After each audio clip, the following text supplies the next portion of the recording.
just watched James Gunn's Superman movie, and I think it might have just restored my faith in the DC universe. Hey everyone, it's your favorite one of YouTuber, MrLiraCarrillo, and today I want to talk to you about my thoughts, opinions, and break down James Gunn's Superman movie. But before we get much further into the video, if you have not already, please hit the subscribe button right now. It helps me out a lot, and it's free, and we do a lot of fun stuff. I talk about movies, dress up as Spider-Man, do stupid stuff, and even play video games. I might even start streaming. But anyway, we do a lot of fun stuff here, and it's free. So subscribe right now. Let me tell you what we're going to be talking about in this video. I'm going to be giving a non-spoiler review and a spoiler review. So for those of you who haven't seen the movie, hopefully this video will help you decide whether or not this movie is worth watching. So let's just get straight into it. What did I think about the movie? The movie is actually pretty good. I didn't have high hopes, but I did have high expectations because 1, this is a James Gunn film.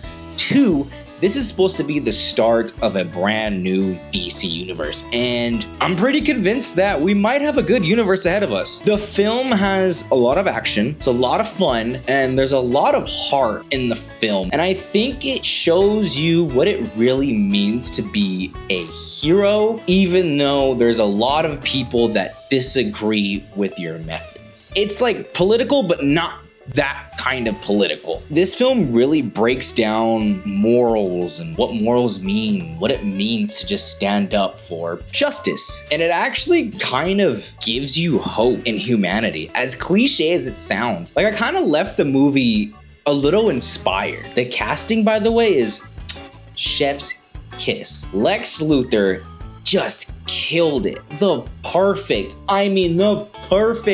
acting choice for Lex Luthor. The last one was a disaster. This one completely made up for it. Lex Luthor was just a psychopathic genius. Like, it is so good, and you feel the emotion in the character. It's insane. And for our new Superman, yes, I am still upset about Henry Cavill. Okay, no one will ever replace Henry Cavill, but David played a very good Superman. He definitely has the looks and the personality. On top of that, they also added a little bit of an emotional personality from Superman. You kind of feel for Superman, as you see in the trailer too, where there's that one scene where that guy throws the cup. The context behind that scene, you're like, damn, this guy has got it rough. This film also puts a very harsh perspective on Superman, which is something we've really never seen before. We kind of seen a little bit of it in Batman vs. Superman, but we really dive deep into it in this movie. Then you have the Justice Gang. Guy Gardner was hilarious. Mr. Terrific absolutely killed it. Then you have Hawkgirl. She was kind of a badass. Then you have Elemental Man, also pretty cool. Engineer was pretty cool. Ultraman was pretty cool. I wish they used him later on in future films, but the way they execute him in this film was pretty good. Crypto was pretty cute. I kind of liked him. He grew on me. Even the robots in the movie were pretty fun to watch. With all that being said, let me tell you the minor flaws in the film. I think the biggest concern that everyone had was, is it gonna be too saturated with characters to where it's gonna seem too chaotic?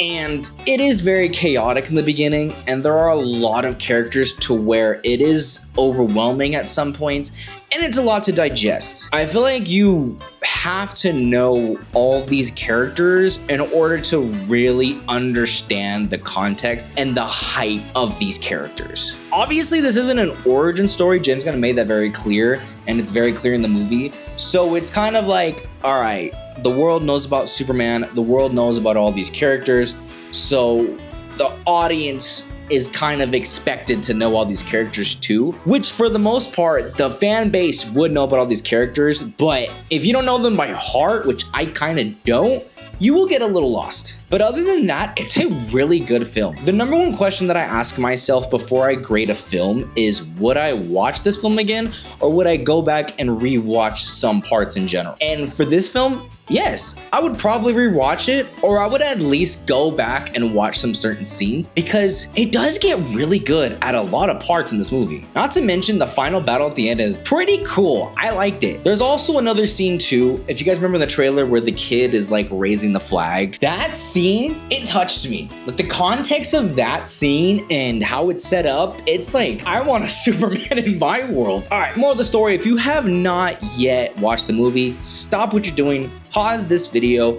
go watch it, and let's talk about the spoilers. The first spoiler we're gonna be talking about is that Supergirl cameo threw me way the hell off. And seeing her got me really excited because I was like, oh dude, that means we're so close to seeing Lobo. I cannot wait for Jason Momoa to be Lobo. Now that we're talking about spoilers, I wouldn't consider this really a complaint. I just kind of wish this happened. There was no build up for the future. Like we didn't get a sneak peek of anything in the future. Like the last two end credit scenes, they were cool. My brother and I had this theory. I knew it wasn't gonna happen because it was way too crazy. But hear me out. What if there was an end credit scene? You just look at this wall of monitors and the camera slowly pans out and it starts to look like it's in a cave. Then you hear a British accent talking about Superman and how he's becoming famous. Then the next shot is someone walking into the camera, into focus, and it reveals Bruce Wayne and the actor, or something along the lines of building up for Superman and Batman to meet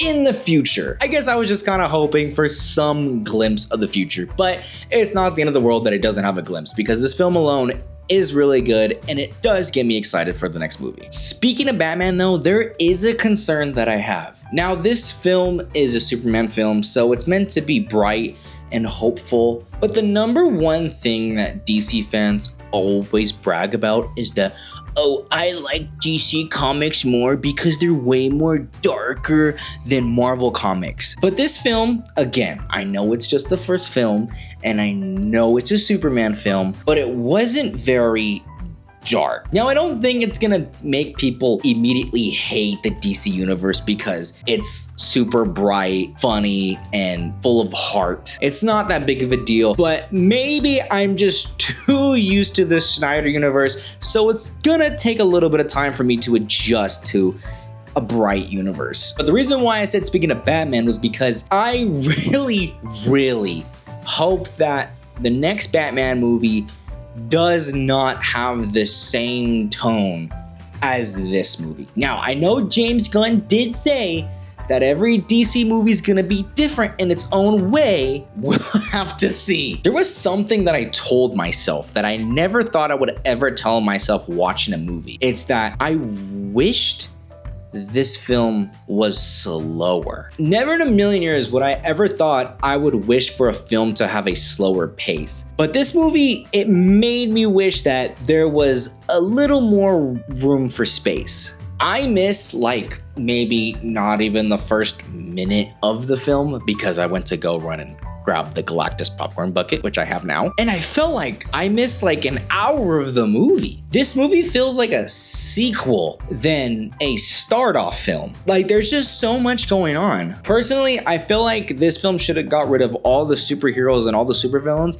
except for Mr. Terrific and Ultraman, and maybe Guy Gardner. I do love Guy Gardner, don't get me wrong, but it was just like so much going on. I mean, Hawkgirl was cool, but we didn't really get anything from her. Now, don't get me wrong, having all these characters in the film was cool, but I wish they weren't there yet to make the film just breathe. Also, a funny thing that I noticed, the movie makes up this character, which is Ultraman, hiding in a suit. And then after that, they just never show him ever again. Another thing too that was kind of funny. So Superman's parents basically said to rule Earth and whatever, right? It ruins his reputation. But when everything comes out about Lex Luthor, everyone just forgets about Superman and his parents and all that. Like it just gets thrown out the window. At first I was like, is everyone stupid? They're just gonna forget about it. But then again, that's kind of like how everyone is now. They'll remember something, but then all of a sudden it's like, oh yeah, we're just gonna throw that away and not talk about it anymore. However, Lois Lane was cool. I think that's pretty comic accurate to Lois Lane, but she was kind of a bitch. And it was hard for me to like her in the movie because she starts off like just so mean. And it was so funny because the ending where Superman's holding Lois Lane and kissing her, I look at my girlfriend, I'm like, is that us two? She goes, No, she's a bitch. I wish we got a little bit of background and development on Lex Luthor hating Superman. Like a little bit of build up to it. I guess I just wanted a little more context from the perspective of this film of how Lex Luthor hated Superman. What this movie reminded me of was like the animated show of the Justice League, where like the show starts off where like every character is already introduced and it's basically starting the Justice League. It's kind of like the same formula as that. I would just hope that for the future of DC films, it's okay to breathe. You don't have to just immediately rush into everything to catch up to Marvel. I don't think that's their goal, but at the same time, that's always been Warner Brothers' agenda, was to basically catch up to Marvel. So DC, chill dog. It's okay. You don't have to introduce everybody in the first film. Take a look at Justice League, for example. The Joss Whedon, not the Zack Snyder one, the Joss Whedon one. How chaotic it was because we got all these characters and they all gotta be introduced. So let's not repeat the same mistakes. I guess a question that I was asking myself too about the movie was, is this film better than The Man of Steel? I'd have to watch it again because I don't fully remember the movie that much. Overall, it's really hard to compare the two. One's salty and one is sweet. One is dark and one is bright. It's really hard to compare the two. Not to mention, they're two completely different Supermans. And I guess I would leave that question to you guys. What do you guys think is better? The Man of Steel or James Gunn's Superman? Which film's better? Please let me know down in the comments. But that is all the time I have for you guys today. Again, if you guys have not already, please subscribe and comment if you guys agree or disagree with anything that I said. But I would give this film, I think I'd give it a B-. Mainly the minus because it is very chaotic and there is a lot of characters to where it does feel overwhelming. But other than that, it's a pretty good film. But that is all the time I have for you guys. Again, if you guys have not yet already, please subscribe. And if you guys liked the video, then give it a like. Thank you guys so much for watching, and I will see you guys all in the Fantastic Four review. Take care. Peace.